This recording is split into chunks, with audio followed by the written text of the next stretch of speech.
My name is Adrienne Woods. I'm an entrepreneur, advocate, author, podcaster, and speaker. But at my heart, I'm just really a storyteller. I'm president and founder of Blue Fairy, the Adrienne Wilson Liver Cancer Association, a national nonprofit dedicated to primary liver cancer.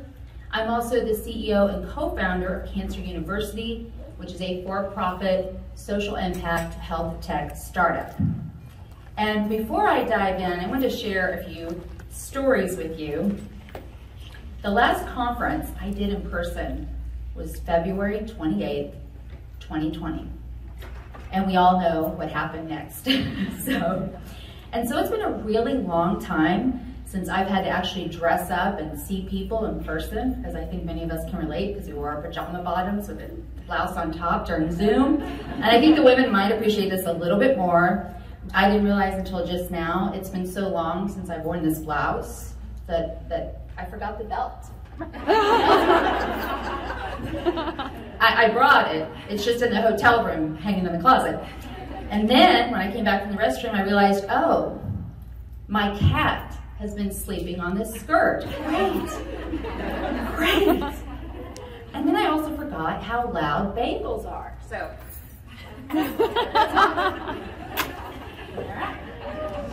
Now we're good to go. All right.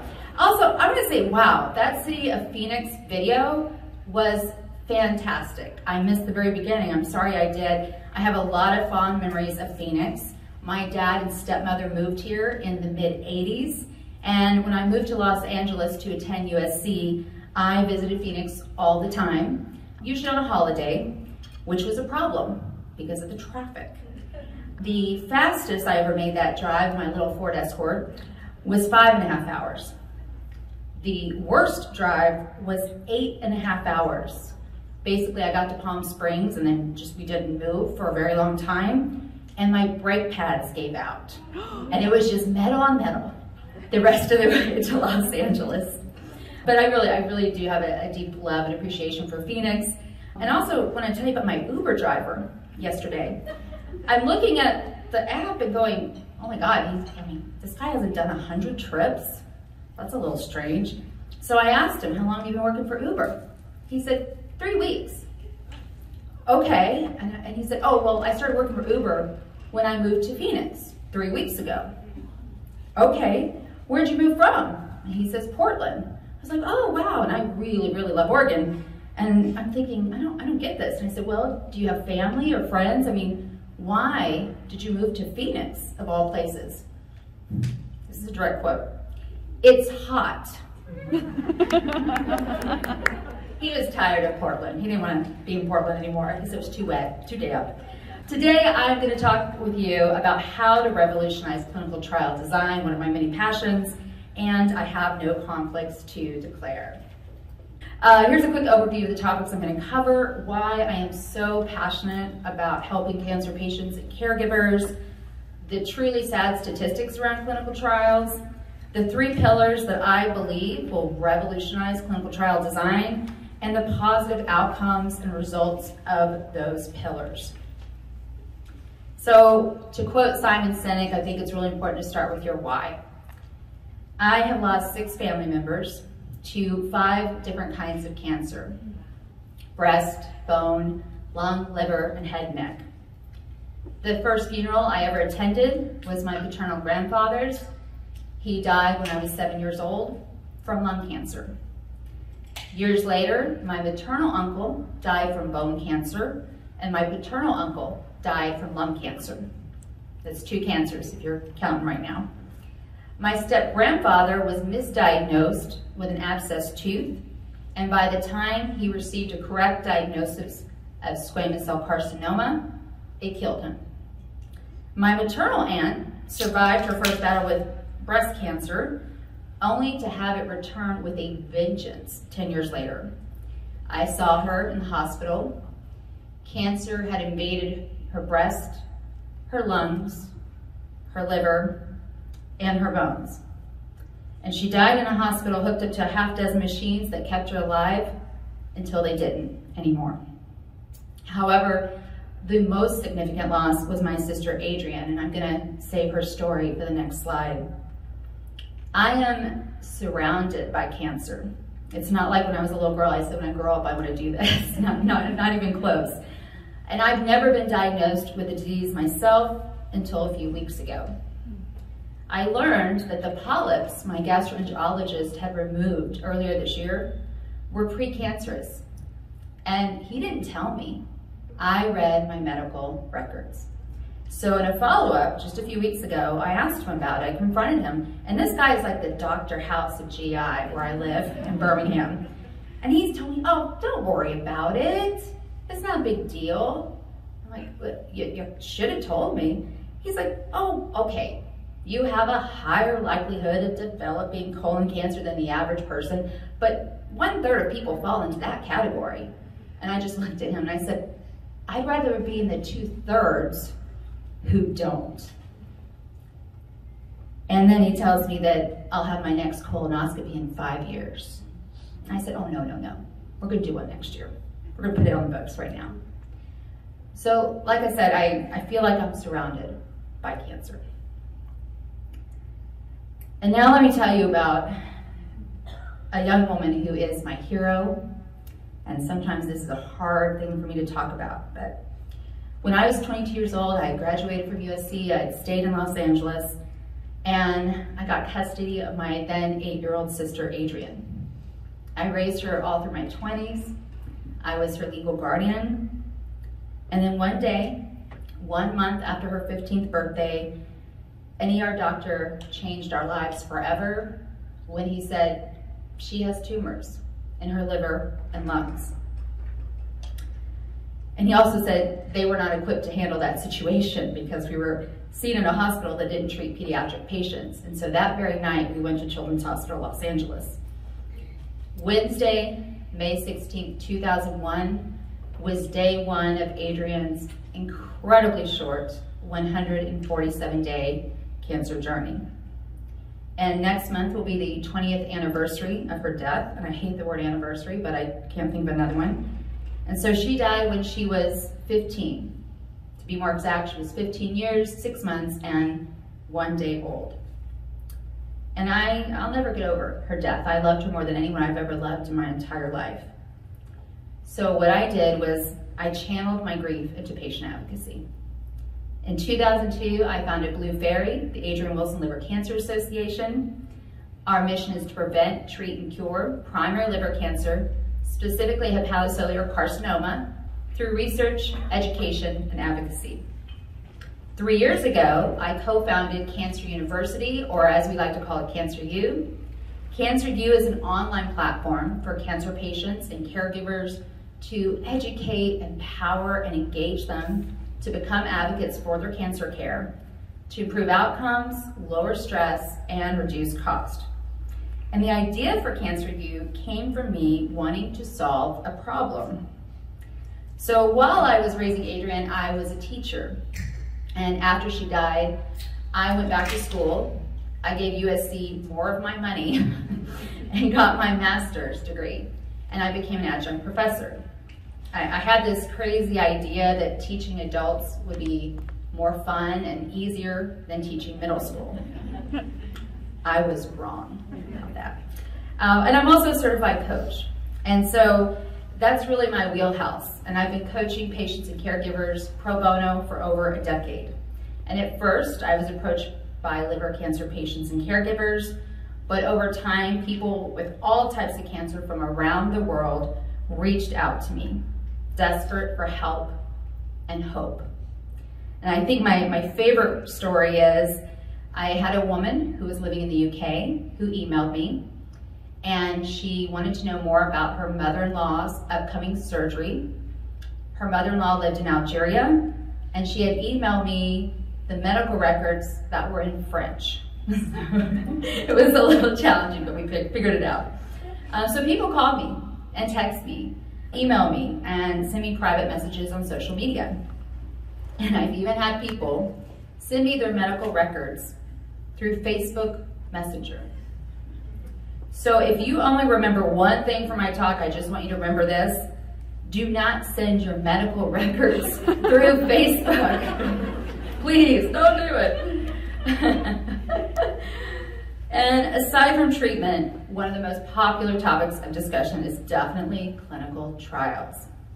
And last month, I conducted a clinical trial case study where 2 members of CancerU wanted to learn more.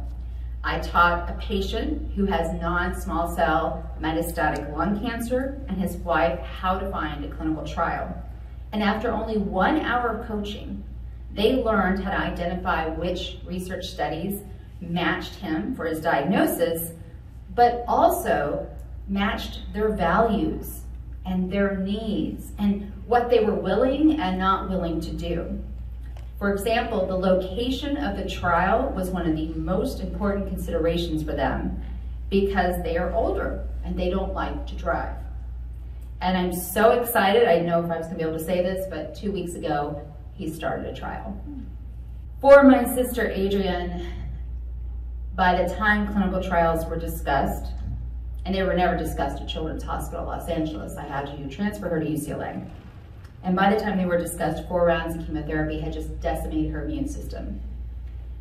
But I am one of the most persistent people I know and resourceful.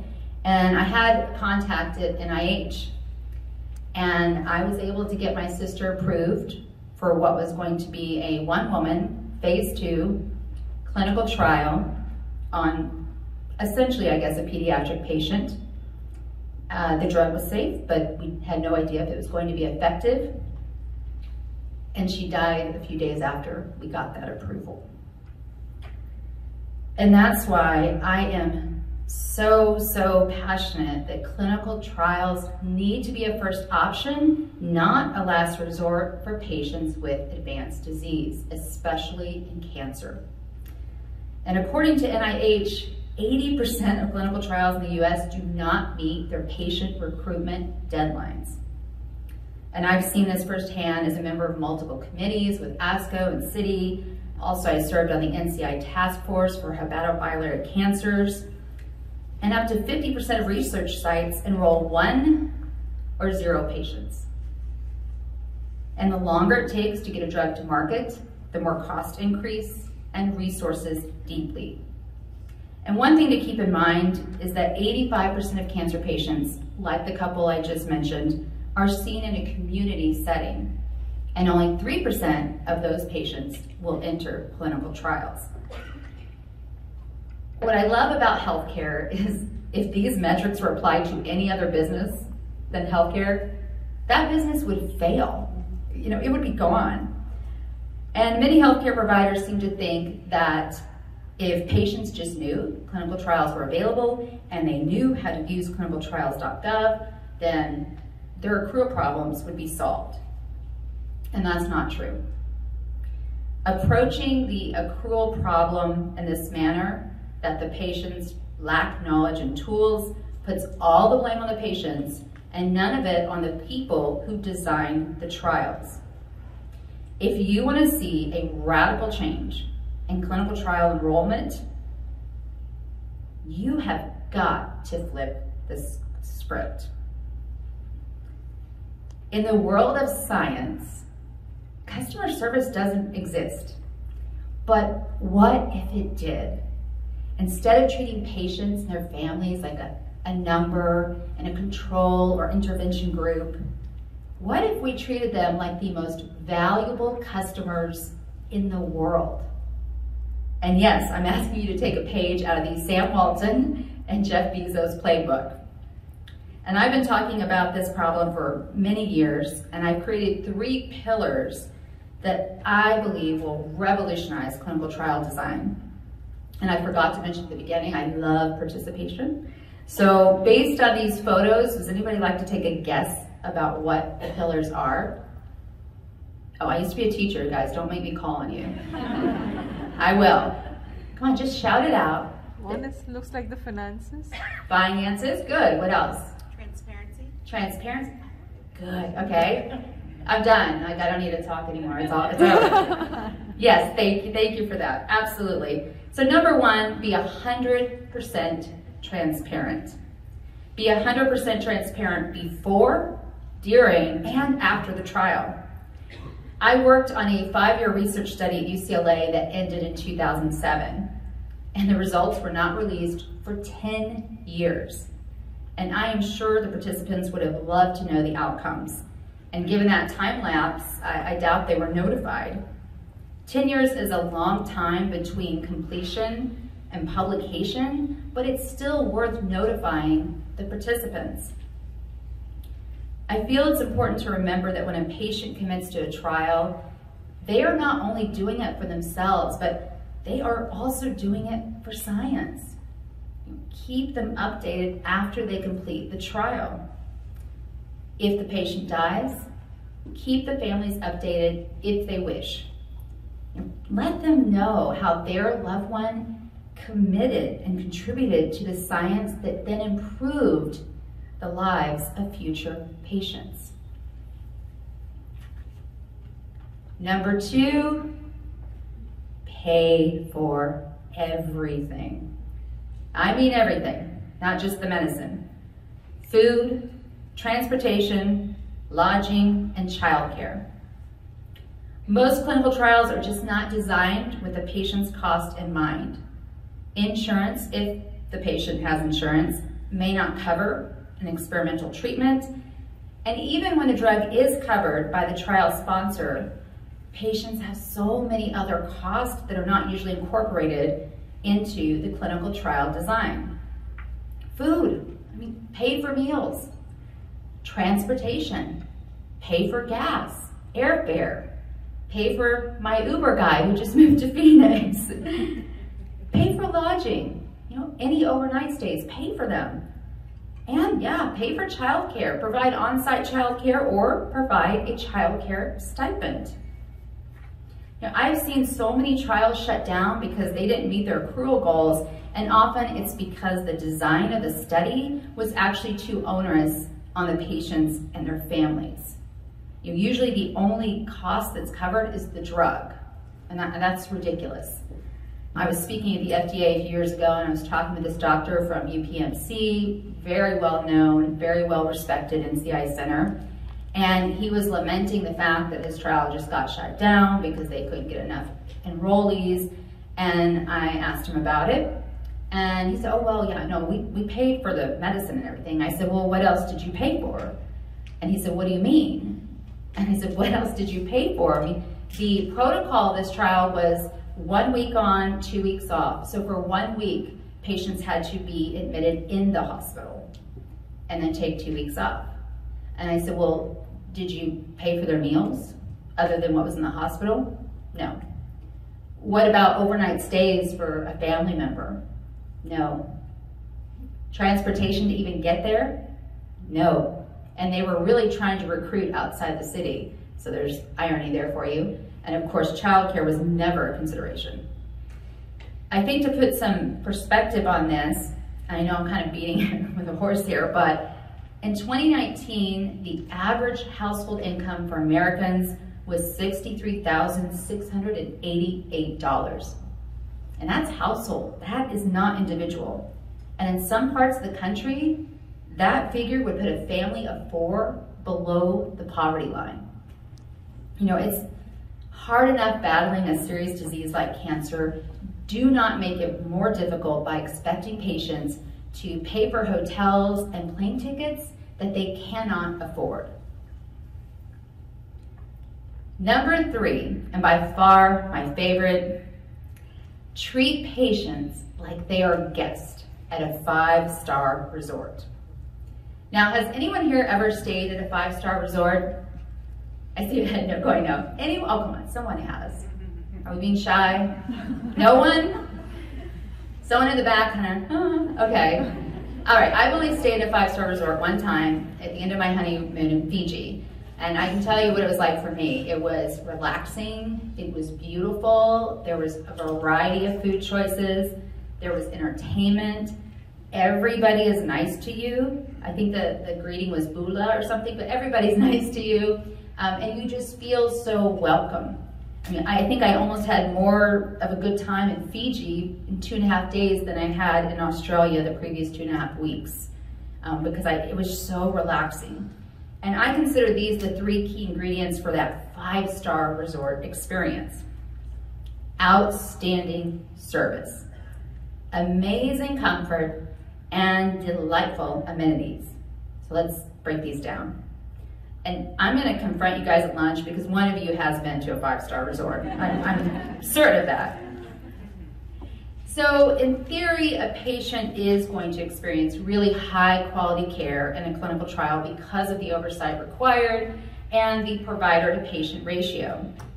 However, the research site could exceed expectations with outstanding customer, or in this case, outstanding patient service. So here are things I recommend. Number one, have multilingual staff, especially nurses. Assign one person, the concierge of the clinical trial, to be available to answer questions patients and families may have at any time. And here's a tip about the concierge, it's important. The principal investigator may not necessarily be the best person to deem as the concierge. And be sure, of course, to provide food, transportation, lodging, and childcare. Now, paying for all that is one pillar. Providing it as a service up front where people don't have to be reimbursed later, that's a whole nother level of service. And here's a bonus. How about housekeeping? How about laundry? If I'm coming to your hospital to do a clinical trial for 5 days, I mean, would you mind washing some clothes for me? Why not? And let's talk about amazing comfort. So whether the trial protocol requires overnight hospital stays or weekly visits in a clinic, make that experience feel even better than home. Install cozy beds and give it linen choices that include sheets and blankets and comforters. I mean, the hospital is either freezing or it's hot. It's nothing in between. Include a room service menu, and many treatment centers already do this. And make sure it has real food that is both tasty and nutritious. Provide entertainment options like a smart TV with streaming services. And please, please have additional outlets, especially USB plugs, so patients can charge their devices. And I think we all know that hospitals are one of the worst places to get sleep. And yet, our bodies, they need sleep to heal. We must have good sleep. So make it possible for patients to sleep well by giving them masks and earplugs. Blackout shades are another option. And here's a bonus. Dedicate rooms specifically for the trial participants to really foster and build that sense of community. Now let's talk about delightful amenities. I know that sounds a little crazy, amenities in a clinical trial. Yes, if you want to create a true 5-star resort experience that apparently no one in this room has had except for me and the person in the back, you need to give patients and their families amenities that make their lives easier. Now, I'm dating myself. Here's another participation question. But how many people remember when you couldn't use your cell phone in the hospital? Okay, some of you are just like way, way too young. All right. Well, obviously those days are long gone, but the cell service in treatment centers is still lacking. I mean, it leaves a lot to be desired. So number one, free Wi-Fi, and it has to actually work. I want 4 bars, at least 4 bars in the hospital. And a stocked mini refrigerator with free beverages like water and juice. A selection of local and national daily newspapers, or like me when I travel, I like the gossip rags and People magazine. Spa-like treatments that include physical therapy and massage if appropriate, and mani and pedis if allowed. Now keep in mind, a patient may not want every amenity, and that's okay. The bottom line is amenities are optional choices. And having these choices, they make patients feel more in control. Choices empower people. If those 3 pillars were incorporated into every clinical trial design, do you know what would happen? Patients and their families would tell everyone. They would post on social media. They would tag their doctors and nurses on Facebook if they could find you. They would tweet how wonderful the study is and hashtags like best hospital ever and clinical trials are awesome would be trending on Twitter. And they're not right now, trust me, I checked. They would create Instagram stories and TikToks from their hospital room talking about this amazing mattress on their bed, courtesy of Casper. They would rave about binging on the latest Netflix series on that smart TV, sponsored by Netflix. You, the trial sponsor, the research site, the PI, the doctors and nurses, you would be rock stars. Because despite dealing with a terrible disease, you made those patients and families feel valued and worthy and special and seen. And I think at the end of the day, we all want to feel worthy and we all want to be seen. To recap those 3 pillars, be transparent, pay for everything, and treat patients like they are guests at a 5-star resort. You know, they are not on vacation, obviously, but it may be as close to vacation as they're going to get in a very long time. I mean, imagine happy patients and families, high referral rates. I mean, it would blow up on social media. You know, increased HCAP scores, an overabundance of study participants. You would never, ever need to worry about accrual ever again. And because of that, because trials would get accrued, because they wouldn't get canceled, the science would accelerate and we would have better outcomes. And I want to close with this.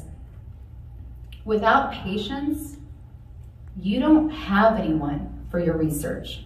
So it doesn't matter how good it is. It won't go anywhere. At the end of the day, you need patients more than they need you.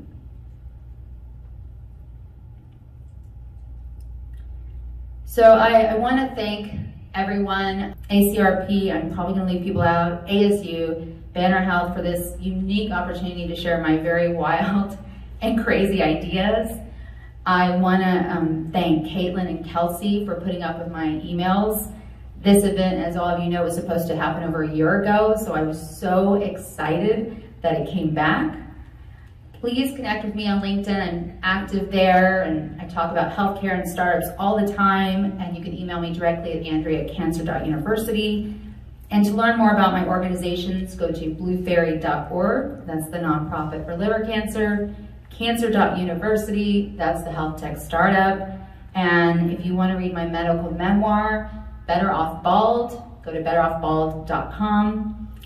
And I chose this photo to finish with because this was Adrienne's favorite photo of herself. It was taken on her Make-A-Wish day. She was really excited.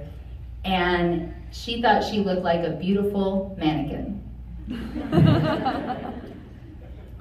It took cancer for her to realize just how beautiful she was.